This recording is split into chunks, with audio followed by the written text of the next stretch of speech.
Today on our show, we missed you guys last week, so today it is a Fargo doubleheader. Watch us get excited and then watch us get sad as we discuss Season 3, Episode 5, The House of Special Purpose, and Episode 6, The Lord of No Mercy. Stay tuned. You're tuning into the destination for TV superfan discussion, AFTERBUZZ TV. And now, let the buzz begin. Yeah. Oh boy, we got a lot to talk about. We got a lot. I sorry guys for missing last week. It's been Big ol' snafu. We've been busy. I've been reenacting the Mars landing. Is that where you were? Yeah, when you In a warehouse. Yeah. So when you see the upcoming Mars landing, it's me. It's Dave Child. It's me. All right. Warehouse in Burbank. Okay. That's where I was. It's good to know. I'm glad that you tipped me off to this. Yeah. But keep it hush. Don't tell anyone. Joe, it's only you guys listening to this after hush. show that know the truth about the upcoming Mars landing. It is, in fact, Yeah. Dave Child. I am Lex Michael. I'm all over social media at @TheLexMichael, and I'm here with... I'm Dave Child. You can find me at MrDaveChild or DaveChild.com. My name's David Child. Tara wishes she could be here, but she's reenacting another landing of some other planet. Jupiter. Let's say she's Jupiter. trying to The big descend old onto gas the surface of a gas giant. No one told her, I guess, but you can tell her on social media all over at the Tara Erickson. Yes. We hope to hear all about her space journey when she returns Also, next week. I am on the chat, so if you're watching this live, chat up with us because we're probably going to miss a few points. So please remind us when we move past this because we're covering 2 episodes today. A lot of stuff, and we're going to be going back into our notes pretty heavily because now the way time seems to work in the world today is a week feels like 6-7 years. Sure. So we'll be delving back into my archived material.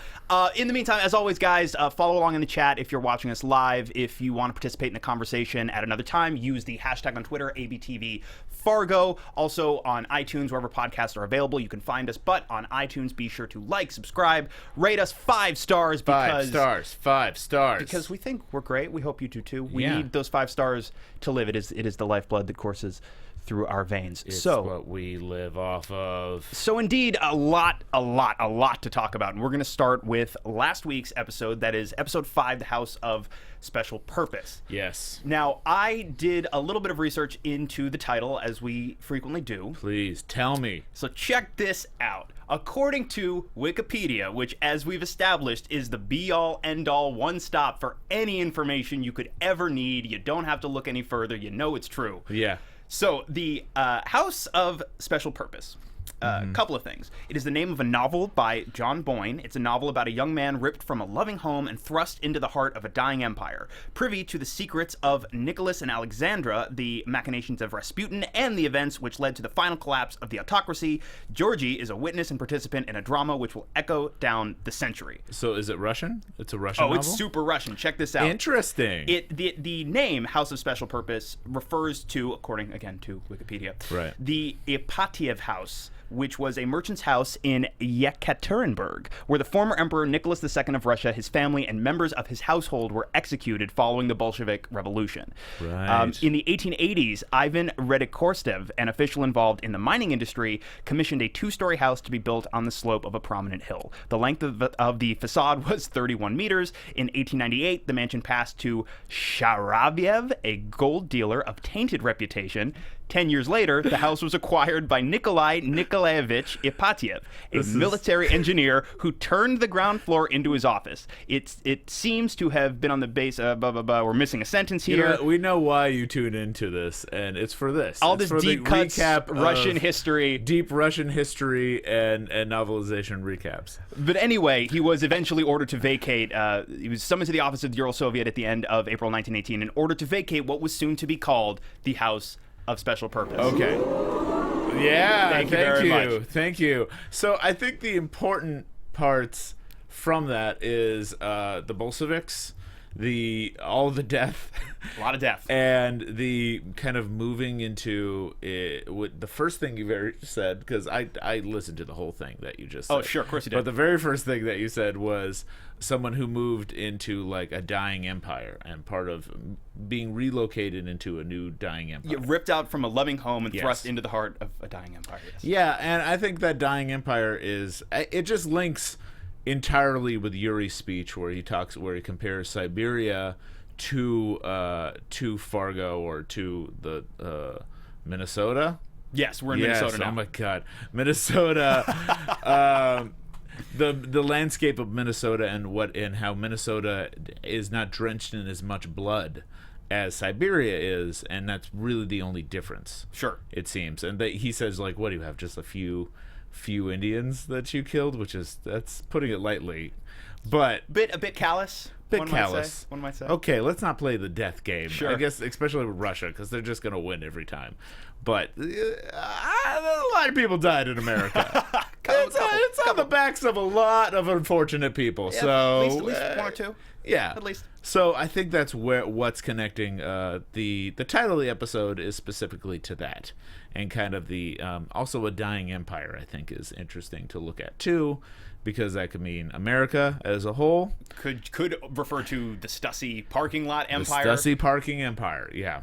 So that's what I'm considering. So let's start with the Stussy Empire.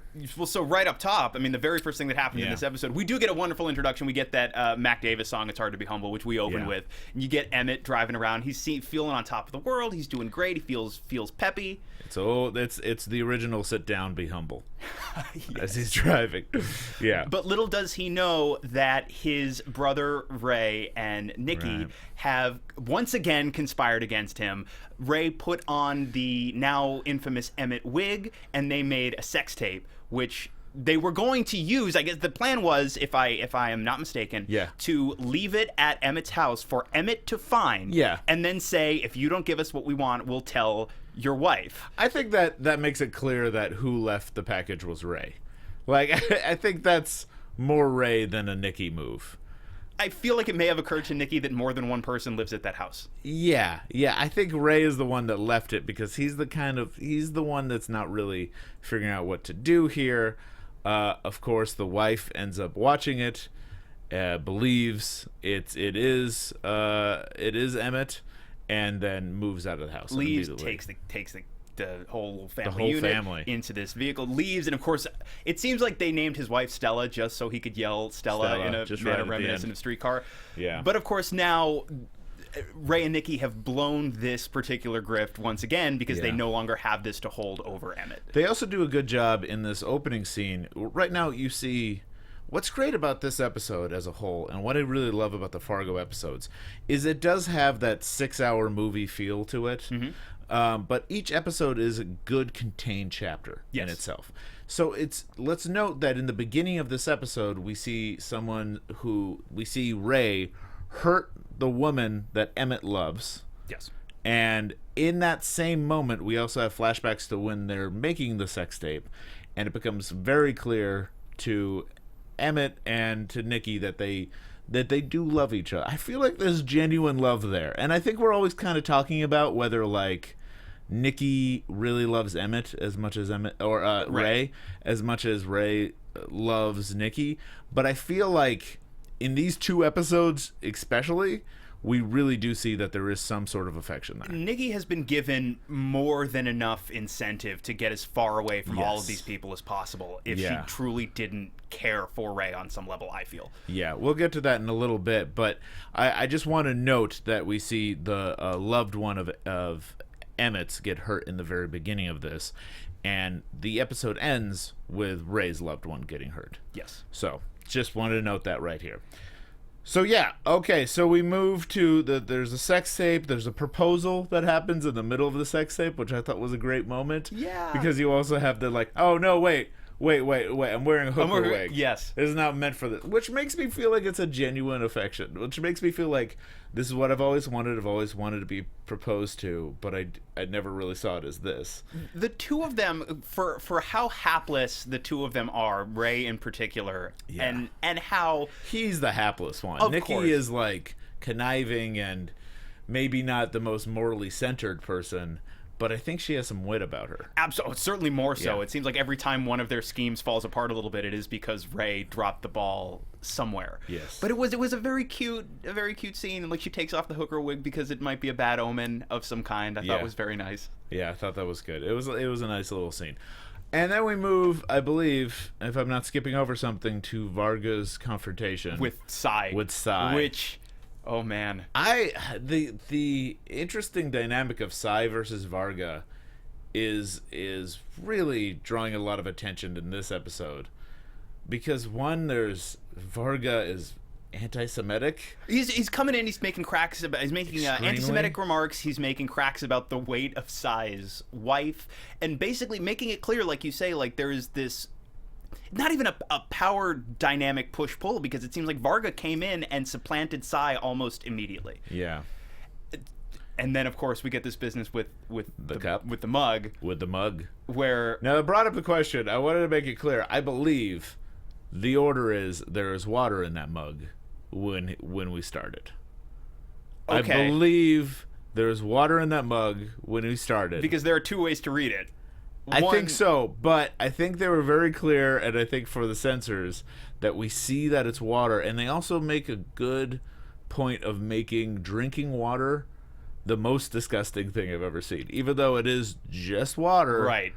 But I think that there's water, because for one, they can't fill up the mug in the time they gave it to him. But at the time, I don't think Varga filled up the mug himself. I feel like if he did, he must have been holding it for about 4 days in anticipation of the moment where he pees in Psy's mug. And also, there is no way he hydrates that much. No. There is no way that he's able to hydrate enough that he has clear, perfect liquid coming out of him. I don't think that's true. So I think there was water in that mug. He entered the mug with the water into it. Entered the mug is a very poetic way to put it. Yeah, and Varga had this the world's greatest. Yeah, thank you, Sluice Friggins on the set on the Sluice chat. Friggins, that's a great name. Yeah, as reminded that it's the world's greatest dad mug, which made it was even better.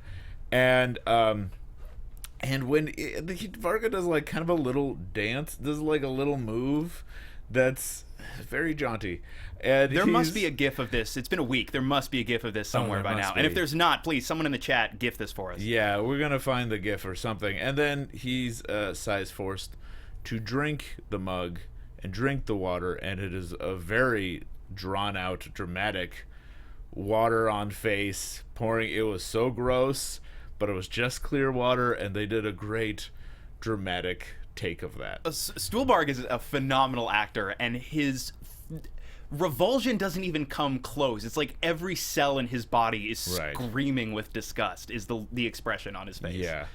And Varga is the most... Joe Johnson in the chat said Varga is a disgusting human being. I think he's the most disgusting human being. They put every disgusting trait of a person and they put it into Varga. Like all of you take like a room full of 15 the most disgusting people you can conceive of, then turn up the heat in that room, all of the sweaty runoff from all of them, and they just collect it into a tray and bake it into a person-sized tray. They bake it, and that's VM Varga. They pop him out, they make sure he eats and throws up a little bit, and then that's Varga. Also, his fascination with the way that he talks about Psy's wife, that he has a fat wife, and that means that she's also promiscuous. Right. It was so gross, and it also kind of leaned towards, dude, I think you got some size issues because we see him eat and throw up and control his own body, and he sees food as a sense of control entirely. Sure. How one controls their body, and the way he describes horribly this woman, and the way that because they're fat they can't control anything that comes into their mouth. That shows that the way he thinks of weight and food, where because he's able to control food and his own intake, he's able to control himself, which is why he's bulimic. Right. Which is a nice kind of dive into the character even more. It tracks the psychology of all of these characters. I think tracks incredibly well, even when it's profoundly disturbing, like in the case of Varga. What I would love if there was like a tie-in book, short book, like one of those. Remember when J.K. Rowling wrote the original Little Fantastic Beast book? Yeah. Something that big, like a real small little thing you could pick up, read it in a couple hours. But just a treatise by V.M. Varga outlining his worldview, and it's almost like a version of The Prince by Machiavelli, but from the point of view of Varga. Oh, I thought you at first said The Little Prince, like like The Little Prince, but with Varga. Also, that would be horrifying. It would be horrifying. It would be the most horrifying piece of literature to come out of an American publishing house, maybe ever, and I want it. Right. Okay, so we got to keep moving. Yes. So after this horrific, disgusting meeting, Psy has another meeting with the widow Goldfarb, who was played by Mary McDonald, which is was wonderful to see her. I think I know her best from Battlestar Galactica. Battlestar Galactica, First Lady of the United States and Independence Day. Yeah, you forgot that, didn't you? I sure did. Yeah. But also the president in Battlestar Galactica. So it was great to see her here, and she fit in perfectly. And they kind of built up this widow Goldfarb, which, by the way, Goldfarb, have we heard that last name before? That definitely rung a bell. If anyone, we didn't have as much time to research this stuff, even though we had 2 weeks. It's been a crazy 2 weeks. If anyone recognizes Goldfarb, is that a connection with previous seasons that we're not thinking about? Previous season, the movie, perhaps. It's kind of hard to tell. There's all these like last names in the Fargo universe, and we're not following. So please let us know. But she was interesting because we got a sense of her character right away. Yes. That she's able to get this table that's off in the middle of a busy restaurant, but yet there's no one within 20 feet of her. And she's able to sit there and kind of pitch this, just buying the whole company. And to Psy, you see the relief on Psy's face. Well, especially when he's like, he knows, and you have to assume that Emmett had to, he considered for a moment that this is not a good direction to move in, but I think Emmett is a little bit more naive than Psy is. Yeah. Psy sees what Varga's doing. I think Psy sees very clearly that the business is going to be pulled further and further away from them. Right. This is an opportunity to sell it away from Varga before it's his. And yeah.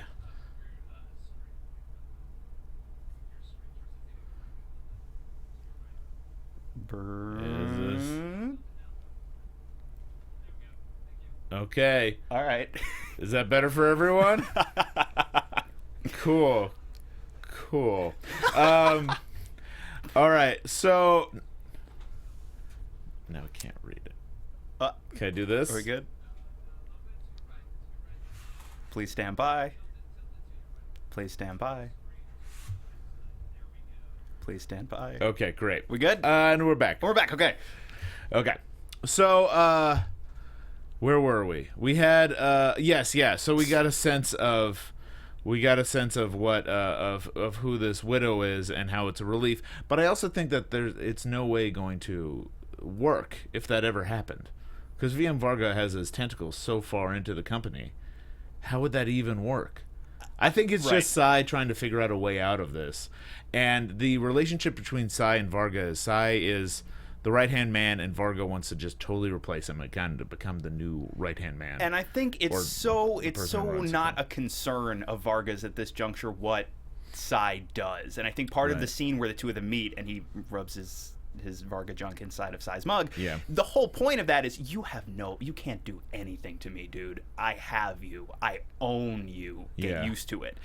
Oh, yeah. I just also want to point out that Goldfarb seems to be the queen of storage. So we also have all these kings and queens that we're playing with. And she seems to be the one, and she wants to buy the whole company, but she also sees that as an extension of her domain, which is storage. She refers to it as and she was talking about, we could just buy a few parking lots at a time and expand that way, but we'd much rather buy up this entire business, this apparatus that already exists. Yeah. And also Psy's one comment of fornicating with our cookware. Yes, it's a wonderful, wonderful line. The enemies are inside our house fornicating with our cookware. Yeah. So we got to go to Gloria. Yes. What is going on with Gloria and who's our new Winnie Lopez? Yeah, Winnie Lopez. They're trying to talk to the dumbest cops in the world, because the world of Fargo is split between the people who are really good at their job and the people that are horrible with their job. The worst that there is at their job. So they're trying to talk to these dudes. I can't believe, by the way, Donnie Mashman, the deputy, I cannot believe it took me this long into the season to realize that we've got another Coen story in which a character named Donnie is constantly out of his element. Oh my God, I didn't even realize that. I'm ashamed that it took me 6 weeks. Johnny is out of his element. Good catch. Yeah. Good catch. Okay, so they're talking to Donnie, who's out of his element. Very much so. And trying to explain exactly what is happening. And the in the discussion of what's kind of going on, we see senses of the themes that keep popping up. Like the discussion with this and with the sheriff, or with the chief, the new chief. Yes, Mo. Yeah. Shea Wiggum. They're always talking about what's factual and the other truth. There's this great exchange with Donnie, I believe, where Gloria essentially says, like, just because you don't like something doesn't make it less true. And Donnie's like, are you sure? Yeah. Yeah, just because you don't like it doesn't make it less true. Yes. So you get a sense of this running theme that keeps happening, especially in this episode. They really focus on like what happens and what doesn't happen. Well, this episode, and we'll get to it too, the opening of episode 6 as well hits this idea right on the head. This idea that we've been talking about all season, about differing perspectives on what is true and how these stories we tell ourselves can often become just as true or not as reality. Right. A little later in this episode, when they're talking to Sheriff Mo, he brings up the story of Laura Buxton and her balloon, and how and I actually have heard this story. There's a This American Life on this story. Okay. I think it's This American Life. Someone could look that up. But it's a balloon is let go with someone's name, with Laura Buxton's name on it. If found, returned to Laura Buxton so she can track it. And it finds its way to another Laura Buxton. Right. Which is just a coincidence story, and it's because it happened and because it's true. And it's about telling the story and not telling the story. So they bring up there's another, it's just like, it could be that simple. It's kind of unclear why he brings it up, but it's a continuing discussion about what narrative means and what the point of it is and whether that actually reveals the truth. Yes, and every time as well, like there's a part of me, and I was listening to this story and I was going, okay, I sort of see a connection to the Maurice LaFay situation. I think the point is, like, it's not the other Laura Buxton's balloon. There just happens to be another Laura Buxton. So that's why it's happening. But the point that he says this is a true story is also going back to our whole theme of Fargo, which is what's a story and what's true. Right. So back to Psy briefly, though, he has this exchange with Emmett, where Emmett basically says he's taking the shackles off of Psy. Yeah. And we have this moment of like, what does that mean? We're taking Psy's he's gonna go rogue, he's gonna go crazy. Yeah. He doesn't. Psy thinks he's rogue and crazy. Right. And thinks he can focus on stuff, but it's not.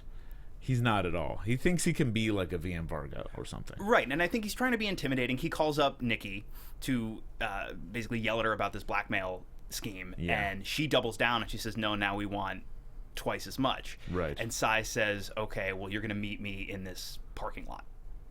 And immediately I'm going, okay, so it was a couple of weeks ago when we talked about episode 4, I said everything so far has felt very inevitable. Coming out of the inciting incident where everybody was, where all the pieces were laid on the table, everything had felt inevitable and we were due for a hard left. I assumed this is where we were going to get it.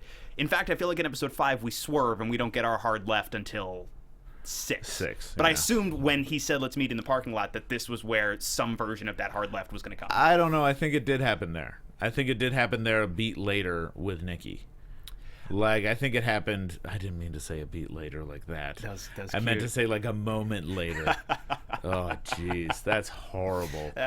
What a horrible play of words I just fell into. But a moment later, I think that is a hard left because it is especially for Nikki and for Ray. That side of the story has not encountered this Varga threat they've encountered it. Psy and Emmett has been living with this. They lost their lawyer because of them. Yes. But this is the first time they ever see it. Also, why is Psy saying it's worse than we thought? Because of a cup. because it was a direct threat to him. Because previously to this, they had lost their lawyer. They know it was him. And yet now it's worse because he put his balls in a cup. I could see a couple ways of reading that. One of which is, it's one thing when they commit murder. That's something you almost expect from a big organized crime enterprise, as for all Psy knows, this is. But what you don't necessarily expect is dickwater. Yeah. And once you see that, it's like, oh, he's just crazy. This isn't even about... There was no need for him to do this. Whereas you could argue from Varga's perspective, there was a need to eliminate the lawyer. There was no need for what he did in Psy's office. And now it's like, okay, I can't even begin to predict what this dude's going to do from here on out, is one potential way to read it. Then, of course, it's, well, he made me personally drink the dick water. Yeah. Yeah, and it's a personal thing. So, also, you get before we keep moving on, before we really talk about what happens in the parking lot, you also have a conversation between Ray and Emmett that's beautifully synced up. So it's Emmett in his car and Ray in a bus. Yes, and that's a great conversation. You see where they are in each other's lives and in their own kind of existence. That one is able to do it from the luxury of his own car on what looks like a Bluetooth speaker or something, whatever it was in 2010. And then you got Ray on a bus who's screaming like he's a crazy person with other people surrounding him. I like that his explanation to everybody staring at him when he gets off the phone is that he's talking to his mom. That makes it worse. That makes it so much worse. If you said brother, I think they would be like, oh, okay. Sure. Yeah. That could be any number of things. But mom, yikes. Ugh, why are you doing that to your mom? So another conversation that takes place too is one between VM and Emmett, and this conversation takes place, I think, before we see the meeting between Psy and Nikki in the parking lot, right? Where VM is essentially planting these seeds of mistrust, suggesting that maybe Psy is going to take it upon himself to make a move of some variety. Yes. And two, I think this does back up a bit of what Psy was saying, even if Psy himself doesn't realize how right he is when he says this is now so out of hand. I think this speaks to that idea that he's now not only usurping Psy in a position of power at Emmett's side, but also now turning things in such a way that Psy may look suspect. Right. And we also have to talk about when Psy's encounter with the IRS guy. This Agent Dollard, played by Hamish Linklater, who we knew all season was going to appear, but didn't know in what capacity. We finally get him in episode 5. I love that he's also in Legion. He's a good Legion crossover. He's a good. He looks completely different. He looks on Legion. Completely different. I love that he's playing two government officials in two Noah Hawley things, but what the government officials look like and act like in both of these are completely different. Yes. He's so mild-mannered in this one, and he's so intense in Legion. And he shows up here because the $10,000 that Ray took from the bank when he was disguised as Emmett triggered something, I guess, in the IRS office. Trigger alert. The alarm went off, and they went down the IRS pole. And he's very mellow, very laid back. He's saying, look, this is just routine. We're not doing a full audit at this point. We just need to ask a couple of questions because this is irregular. Right. But, of course, you don't want an IRS agent snooping around when you've got somebody like VM Varga who's now infiltrated your apparatus and is doing all manner of shifty things. And to Psy, that means, they're going to look at their books, they're going to be revealed, everything is going to go downhill. But in reality, Varga has already books prepared. And I love, too, that Emmett is naive enough that he had no clue that there might be fake books as part of this conspiracy. Right. So... and I guess we should go back to the parking lot. Yeah, we got to go to the parking lot. Yeah, where Nikki encounters for the first time, and this is the first time Nikki or Ray encounter Varga and Yuri and Mimo. Yes, as Psy and Nikki are having this interaction, Yuri and Mimo show up. Yeah. And this is where the speech happens, where they talk about Siberia. The blood that is in Siberia, and I think that's leading up to blood that is about to be spilt in the U.S. of A. which is kind of what happens next when they take out their, I think I've been corrected, and it's a blackjack.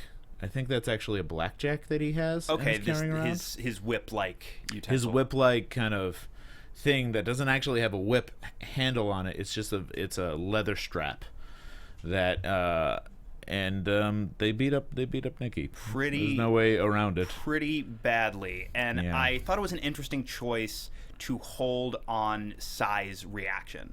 Right. Because it's another example of something horrifying that he did not see coming that shows him just how little control he has over any part of this. And I think that was an interesting choice for that reason, and also because I think we got the idea without the visual of Nikki being badly beaten. I think maybe would have been overkill that we didn't need. I thought this was maybe a more elegant way to handle it. Yeah, and actually Mighty Man is asking us that I think he's responding to something else that happened in the exchange. We can't follow the entire thing because we're talking. But they're asking about if this season has violence for the sake of having violence compared to the other seasons. And I felt like it has consistently been violent show, just in very subtle ways. We're seeing where this gets most gratuitous are points that you wouldn't think of as gratuitous. Like in just this episode, we have the water kind of coming down his face, and that's almost more gratuitous than the actual beating that happens at the end. Yeah, I think it's interesting that you could argue some of the depictions of violence in seasons past, there have been moments of gratuity, though I think tonally it all fits. But I'm thinking about season 2. I mean, we open with Rye killing the people at the diner. Yeah. It's a violent sequence. We end with this massive shootout at the motel where we see people's heads getting blown off and there's blood going left and right. Right. I do think there's been less gratuity in the form of physical violence or the depiction of physical violence in this season, but we make up for it due to the presence of Varga and, for example, these close-ups on his teeth while he's like jamming a utensil in That's there. next episode. Yeah, but I think we're getting the same but from a different direction.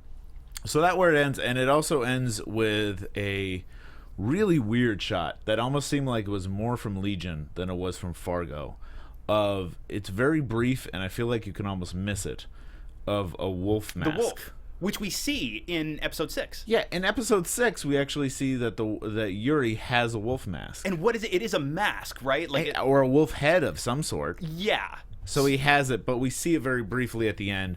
And I think that's reminding us of the Peter and the Wolf story and how VM Varga is the wolf. And keep in mind the other characters. So, okay. Moving into episode 6. Yes, the last thing that happens in 5, of course, is that Ray finds Nikki in the bathtub. Yes. Having been badly beaten. We should also note that the Nikki Psy encounter was without Ray's knowledge. That was Nikki trying to get this matter done and trying to be the brains of the operation. So, meeting without Ray's kind of brother feud kind of getting into this. Okay, so episode 6, The Lord of No Mercy. Yes. A title which I believe is meant to be read at face value for a couple of reasons. 1, the content of the episode itself. 2, I couldn't find too much specific in the way of a reference. Yeah. The way we've been able to with some of these other titles in the past. I'm curious about, maybe I'll look into this and update in future episodes if I find anything. But I'm curious if it's a reference to opera or like the classical music, because they seem to talk about that in this episode a little bit. Yeah, and we get a reference to VII Lenin, which of course reminded me of Big Lebowski again. Yeah. There's a scene where Walter's yelling about Lenin, and it's not... right. And Donnie's going, I'm the walrus? Yeah. I'm the walrus. I'm the walrus. And then Walter screams at his face, Vladimir Ilyich Ilyanov, which is the same thing that Varga says on the phone in this episode. Right. Oh, good catch. Yeah, so, all right. Catch. This... Okay. A lot to talk about in this episode before we get to the ending, which genuinely made me upset. Right. Not because I thought it was poorly handled. I thought, again, excellently done as always, but man, like my soul hurts. I have a question, because I saw this episode today and I didn't get time to look back at the other episodes. Do most of the episodes start off with the warning that they've changed the names for the living? Yes. And have for the dead? Yeah, that's been something we've been doing since the movie. Yeah, okay. That's what I thought, but at the same time, for some reason, it resonated more in this episode. And this was before I saw the rest of the episode. I'm like, this is lingering more. And maybe it's just because it's on it happens so fast. There's no cold open like there sometimes is, and it goes right into the warnings, the this is a story, and also into you're just looking at like a window when we start off. And it seems like a very abstract image at first. Yeah. It takes a second. It's like, is this a window? What's happening? And then you see like the sun rises. You see Ray sitting there contemplating what his next move is. Yeah. And you can tell like he wants to get. They both want to get some level of vengeance, but they have very different approaches to how to go about doing so. Yeah. Yeah. But one of the other first things that happens in this episode is we get some stories from VM Varga. Yeah, Varga saying this is a true story. And so he goes through, what are those stories? Lehman Brothers? Lehman Brothers collapsing in 2008. Collapsing, The yeah. second one is this story about how World War I began with Gavrilo With a Princip sandwich. assassinating the Archduke after eating the sandwich. Which I want to note is true. That is actually true, because if you look into, there's a whole musical about this, and that doesn't mean it's necessarily true, but You mean it Assassins? is. Yeah, or it's there's actually something I forget what, but I think it might be just a play I'm thinking of. Someone was telling me about this recently. But World War I was a botched assassination at first, so the guy did go and get a sandwich and go chill out, and Archduke Ferdinand happened to arrive. And because he failed the first time, he wasn't going to fail a second time. That's all to the mark true. And then the third story Is, of course, the moon landing and how it was faked on a New Mexico soundstage. right, which is great because it kind of has this two truths and a lie. Or maybe it's also true. Maybe he's saying it's true. Maybe he knows more than we know. And he's lumping this into two stories that we know one that we know for sure is true because we know about the Lehman Brothers 2008 crash. That's in the news. Second one is a bit more obscure, but it's history, and it is also true. It just might be one of those that people might watch and be like, wait, but was that? I'm not sure. And then the third one, they'll be like, no, I don't think so, not at all. But, he's talking about what narrative is. Well, and there's that quote, that Lessing quote, let each man say what he deems truth, and let truth itself be commended unto God. yeah, and he also says perception of reality becomes reality. Yes. So it's he's setting up the idea that the narrative in the end will be different from the narrative that actually was and is happening. Yes. And this seems to happen consistently through the show. And this is all, too, within the context of letting Psy know that they're about to expand the company, something like $50 million in assets, which, of course, Psy's like, there's got to be a smarter way to do this. That's increasing the company by this massive amount in 6 months. The amount of debt is crazy. And then we get this additional wonderful line from Varga, which I would quote if my notes hadn't just disappeared on me. There they are. It's the line about the shallow end of the pool is where the turds float. Where the turds float. Which isn't even true. Turds float all over the pool. You'd think. They do float all. If anything, some shallow ends are where the jet is, so it's actually blowing it towards the deep. The point is, the turds are always floating on the top. So if you really want to avoid the turds, you just swim under them. Swim under the turds. Boys and girls. That's the message of Here we this go. episode. If you take one thing away from ABTV Fargo this week, it's swim under the turds, kids. Please. So, yikes. So, VM obviously has got a plan in place to take care of this IRS situation. Yeah. And I love I this. love this scene. This sequence where Mimo comes in a suit Yeah. and mirrors him exactly. and all so that he can tell him to go away. Yeah. Yeah. And just be like, listen, look at me. I'm a businessman. I'm a real life businessman, and I'm here to tell you that you have to go, that you have to leave. And that was such a funny way of approaching this. And also it's a form of Mimo we haven't seen before. He doesn't even have his earbuds in. Yeah, this is I think one of the first times we've seen Mimo say very much. Yeah, he's usually someone who looks like he's disinterested, not paying attention to anything until you realize he's listening the whole time, and then he brings out a gun and points it at your face. Yes. That's kind of who he is. But it seems like through approaching it the way they did, we're now in a situation where we're not going to be bothered by the IRS for probably at least a month. And then we'll continue to cross those bridges as needs be. Yeah, and just kind of kicks him out. Then we go into Ray and Nikki, who follow Mimo yeah, to this lot where Varga's truck house place is. and they see Varga. And what I find interesting is Nikki figures out everything.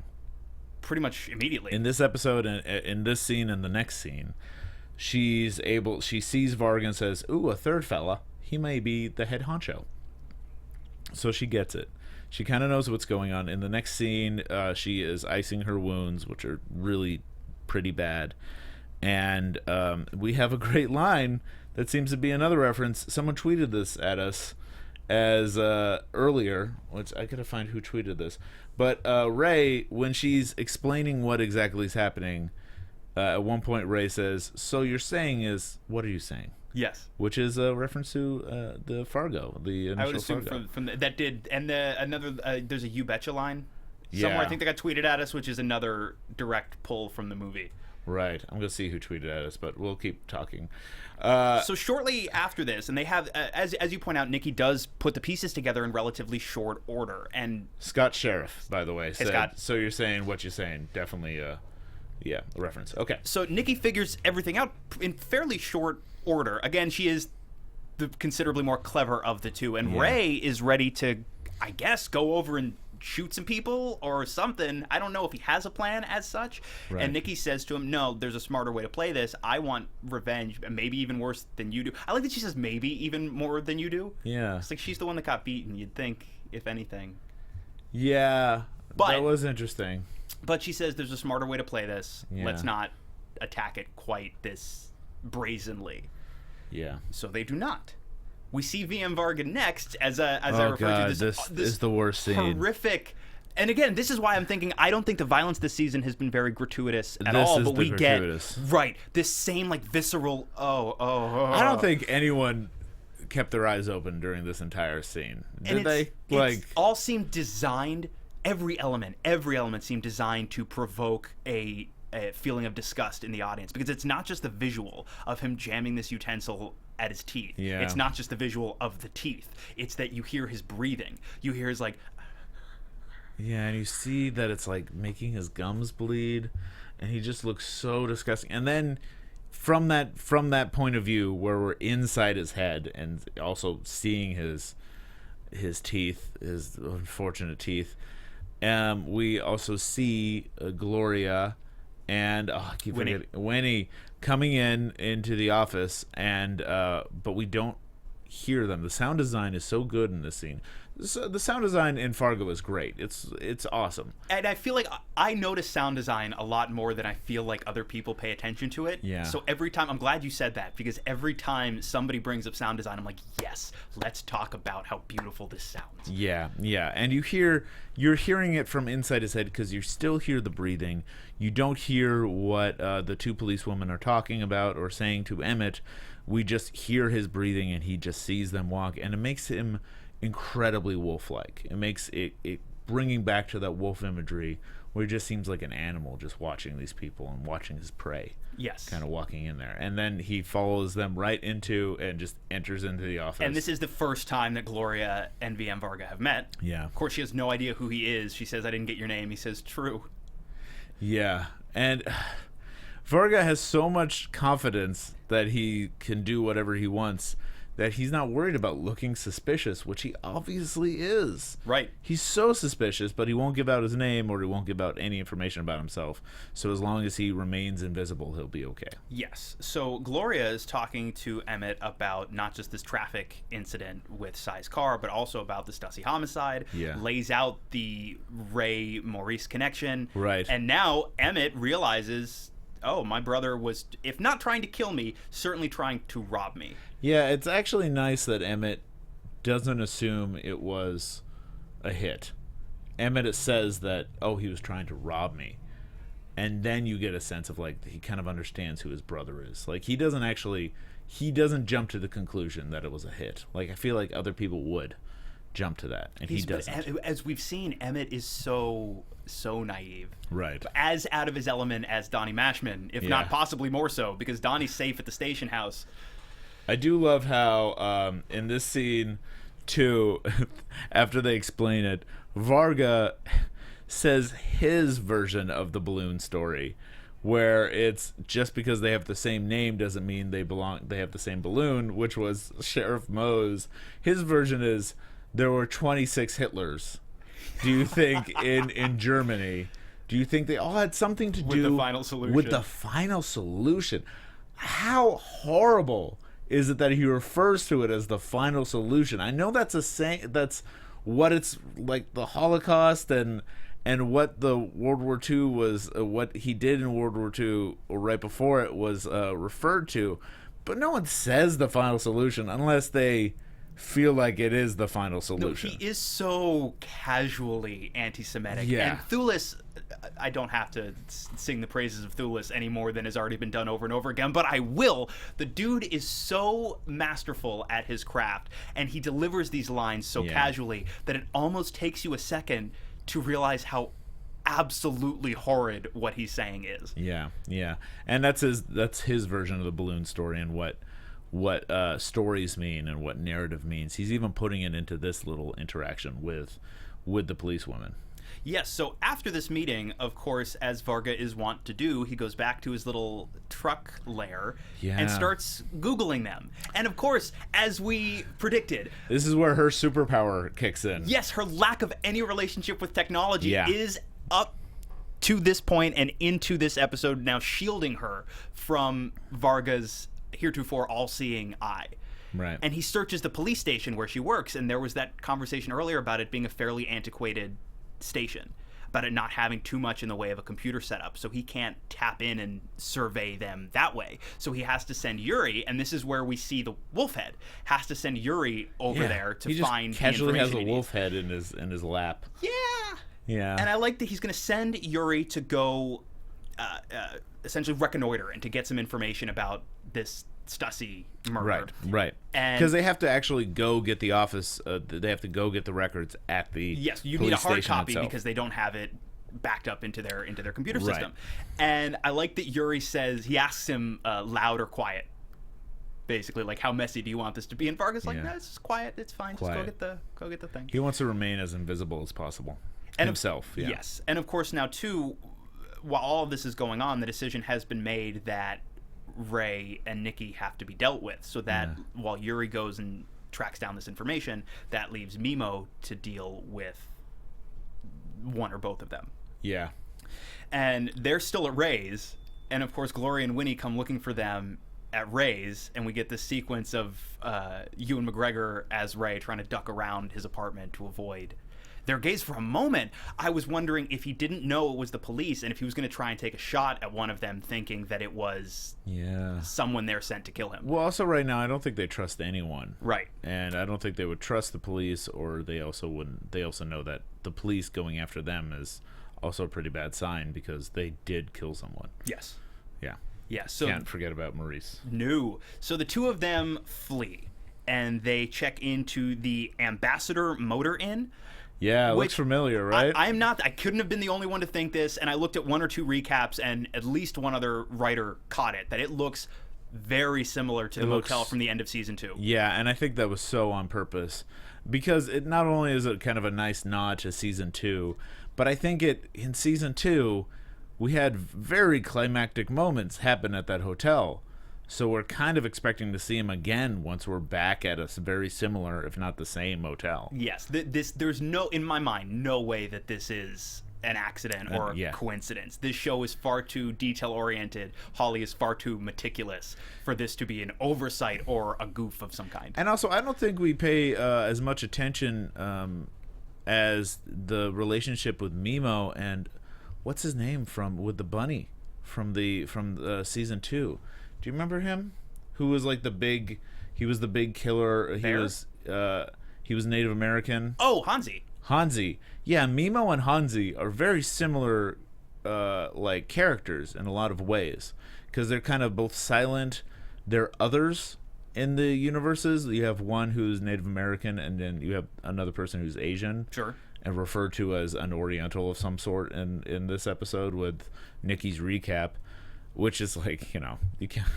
She's suffering from being almost beaten near to death by him. So, but there are others who are quiet and are kind of and are very violent, but in this very kind of quiet, subtle way.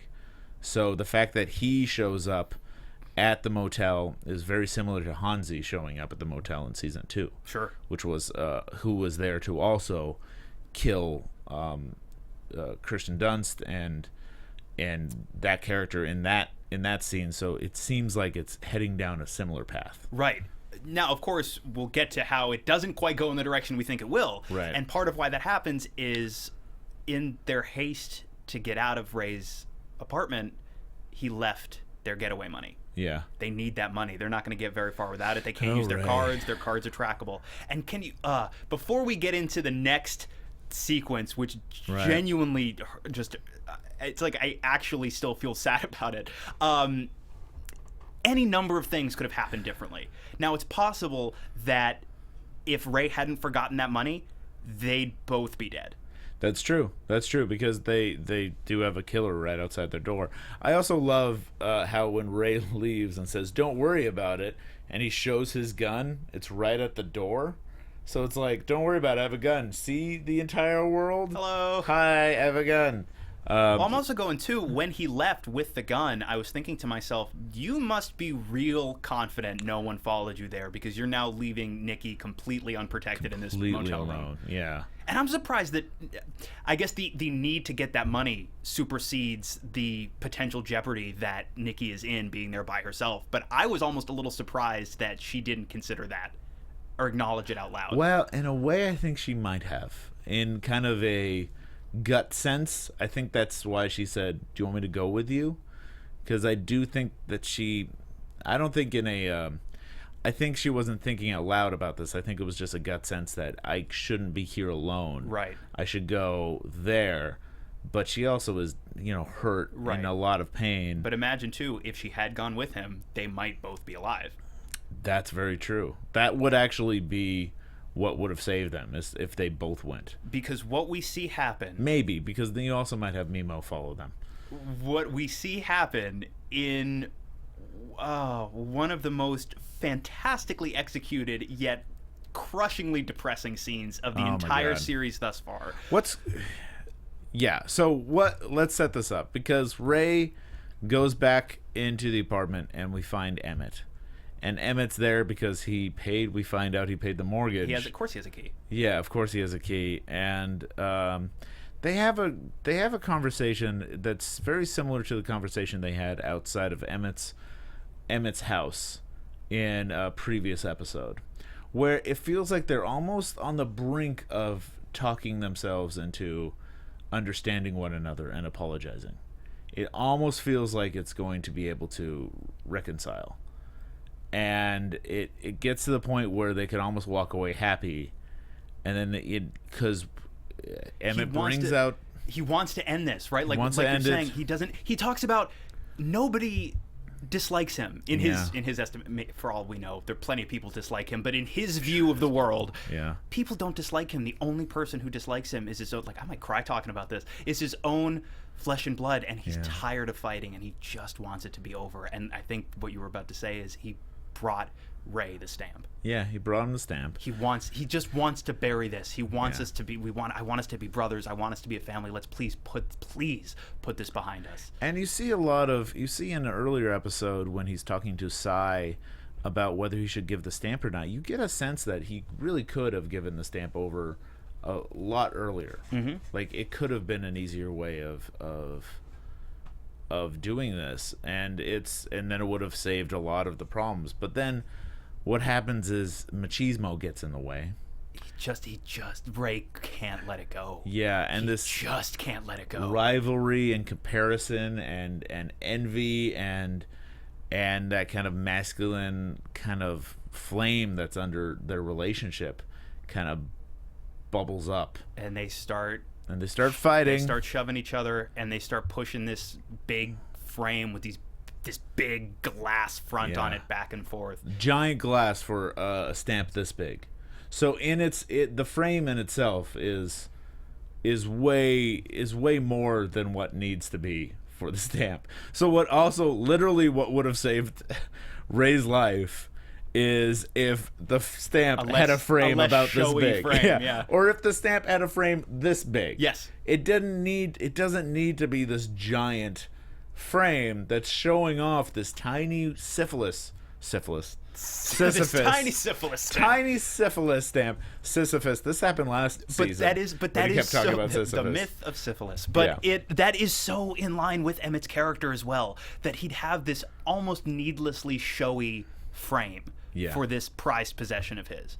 Yeah. And so because of that showiness and the fact that Ray won't just take it, they won't just shake hands, they won't just say, "Hey, we're fine." They're shoving back and forth until it just breaks on Ray's head. And you know before you know what happened. And again, this is Right. masterful filmic storytelling. You know before this ultimate reveal, once that glass breaks, something is deeply wrong. Yeah. Deeply wrong. I can't see now.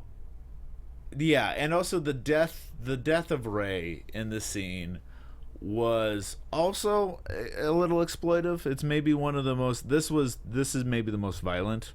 This is certainly, if we're going to talk about the violence on this show, Or the I would gore. say Maybe the this most is gory. Definitely the most Yeah. red I think we've gotten, certainly this season. Yeah, because you see it in his This neck. massive piece, and Emmett tells him not to pull it out, Don't and pull it Ray's out. just not very smart. It's He's actually also not going to listen to his brother. no, I know, but he's just not. It could be Hitler himself saying this to you. If you have a big piece of glass in your neck, I don't care how much you hate the guy. Yeah. Don't pull it out. And if Ray was a little smarter, he might still be alive. They maybe could have gotten him. Now, yes, if he goes to a hospital, the police will find him, Right. and that's not what he wants either. But he might still be alive. Yeah. And he pulls it out, and Ray, it's hard. Am I crazy? I found this sequence to be absolutely emotionally devastating, as Ray begins to bleed out and then falls, and then Emmett watches helpless as his brother bleeds out on the floor. And he just bleeds out and he doesn't know what to do. And I got a sense that Ray was doomed from 2 episodes ago. When was the Peter and the Wolf episode? That was 2, I believe. 2 episodes ago. Yeah, and because that was setting up who each character was. And you got to remember that Ray was the duck. Yes. And then the story of Peter and the Wolf that we talked about in predictions, Varga, who was the wolf in Peter and the Wolf, eats the duck. And I kind of knew Ray was going to be killed. But I didn't know when, and I also wasn't quite sure how tight to that story they were going to be. Right. So Because the wolf doesn't get him. well, The wolf may have gotten him, but the wolf doesn't get him directly. yeah, certainly. it doesn't happen as you really thought that he was just going to be assassinated by Varga, but in a way, because of Varga's involvement, because of all of the story, it's like you think the wolf is Varga, but kind of the wolf is the whole situation kind of happening. Sure. And so it kind of does end up getting him, I think you could say. But I also expected Nikki to head out, because that's what the cat does. I thought Nikki was going to book it. And Well, she maybe may she still. can now. Maybe she has, because when She's it not goes, going to have the money. yeah, but when it goes back, she does sense that something is wrong in her hotel room. Well, this also struck me as a little, especially for Nikki, who is the far more calculating of the two of them. You must be real confident that nobody followed you to this motel to leave your room. I get you need ice. I get that you're in a lot of pain. Yeah. That's not a smart. I don't think not it's a smart play. confidence. I think it's desperation. Sure. And I also think that she didn't want to lock herself out, so she kept the door open. Right, but it's like, why even leave the room? Because she would if Emmett doesn't call Varga. Yeah. And Varga doesn't presumably call off Mimo. Right. She's dead because she left that room. Yeah, and they really did. They were setting up the idea that Nikki was going to be the one to get killed, and then it was kind of the twist was Ray, but they had foreshadowed that Ray was going to get killed at some point. So what does Emmett do? He calls up Varga. Yes. And then when Varga shows up, he shows up with Mimo. So still no Yuri, because Yuri's off, presumably heading towards the Eden Valley police station, and I assume we're gonna catch up with Yuri next week. Yeah, let's save that for predictions. But in this, at least what's happening here is also, when Varga shows up, Emmett says he didn't hear him come in, and then he says, I'm invisible.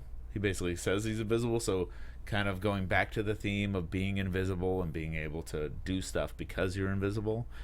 And they set the scene, and as he's looking at a frame, he decides to literally frame Nikki. And I do think it's interesting, too, that Emmett calls Varga immediately. Yeah. To me, this indicates even more fully how entirely Varga has now usurped Psy. Yes, and how Varga has wormed his way into Emmett's world. Because I think he should have just called the cops. He should have just because I think at worst it would have been manslaughter. Because it was legitimately an accident. It was, but it's hard to prove that. It's gonna be hard to prove it. Absolutely. Because he could have just attacked him with the frame, and then that's how it gets stuck in his head. And especially now that Gloria and by extension other law enforcement now know what Ray tried to do to Emmett, it's not a good look. It's not a good look, even if it was entirely accidental that now Emmett has quote unquote killed his brother. Right. So they're setting up that, I guess that the way they set up Nikki makes sense, because they did beat her up in a way that it would hide her bruises. And the story is going to be that Ray was beating her, and one day she just had enough. She just had enough and decided. Now, my question is, where are they going to say the glass came from? Or are they going to, because they said leave the glass. Yes. Pick up the frame, take the stamp. Leave the glass. Leave the glass. So they need to come up with a source of the glass, or Gloria is going to figure this out. Well, it seems the way we end things, it seems like she may be about to figure some stuff out regardless. Almost right away, because Before we get to this last note that we end on, they tell Emmett, it's like, where are you supposed to be right now? And Emmett says it's a dinner. It's a dinner/meeting. Right. Seems a bit confused. A dinner meeting. Varga says, you're going to go. You are going to enter from the back of the restaurant. You're going to go to the bathroom. You're going to wash your face and your hands with cold water. That way, if anybody sees you, they won't be able to time your arrival. Yeah. And I guess Emmett's going to go, and he's going to trust that Varga will take care of the situation. Right. And so the question is, so what we have going into next week, I didn't get to see the next week on. Did you see the next week on? I actually end up I don't see any of them. Okay. So all right. I have no clue what exactly we're going to be seeing. So neither of us saw the next week on, so you guys might have a little bit more knowledge of what's happening next week. But the very last thing that happens in this episode is Gloria driving. Maybe she's driving home or back to the station, and she decides, screw it, and she turns around, and she's going to head back towards Ray's. Right. While this cover-up is currently in progress. So this is what next week we have set up. We have Gloria driving back to Ray's. Also phoned Winnie ahead and said that she's going there as well. So Winnie might join her there. I'm scared for Winnie. Yeah, I'm super scared for Winnie. We don't know enough about Winnie, and it feels like she's perishable. So I hope not, but I do fear for her. We also have Yuri going to the Eden Valley police station. So I fear for Donnie. Not so afraid of Sheriff Moe, but Donnie's there and he's out of his element. As depicted, if something happens to Sheriff Moe, you hesitate to say he had it coming, but if anyone, if any of these characters, he's gonna be like, oh, that's a shame. He's gonna be that guy. He's like, oh, that's a shame, but not heartbreaking. But So she might have actually saved herself by turning and going towards Ray, because she's... It's a good point, because for all we know... she could have been going to the station... where Yuri is presumably... Yuri's going, and, I think Yuri's just going to break in and steal some records. He was told to do it quietly. Told to do it quietly, so don't kill off the entire police station. Bad luck. I think, would be the loud... That's also very season 2, that whole standoff at the police station. Yes. That happened. They don't have Nick Offerman just come save the day like in season 2. Every season of every show needs some Nick Offerman. Just get him in old man makeup. Yeah, he might still be alive. He might still be kicking around.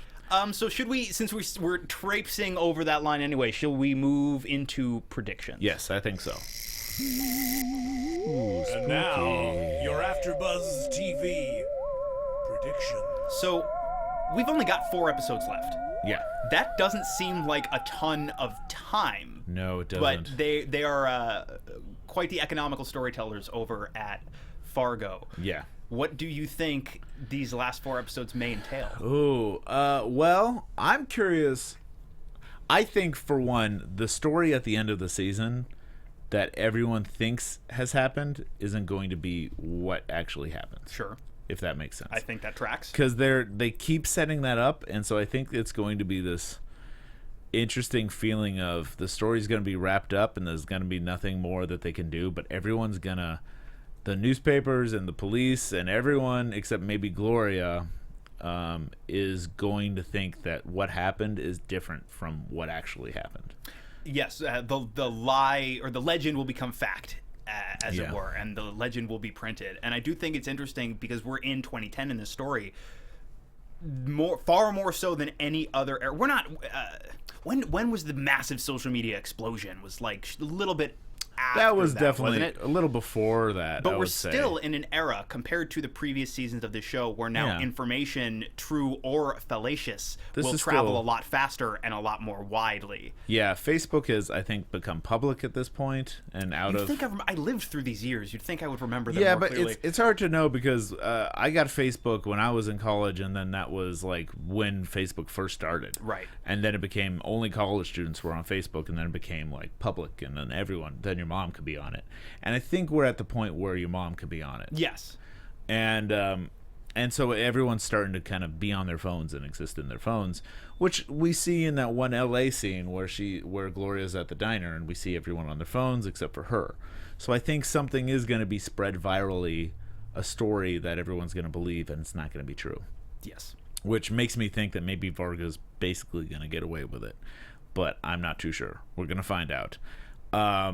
And I also think next week that they might have to rush the cleanup job because of Gloria showing up. I think she's still going to survive and be okay, but I think they're going to rush it, and so she's going to be able to maybe figure out maybe where did that glass come from. Right. She's not very sure, and yeah. Yeah, it feels like we did take a bit of a break from Gloria these last couple of weeks.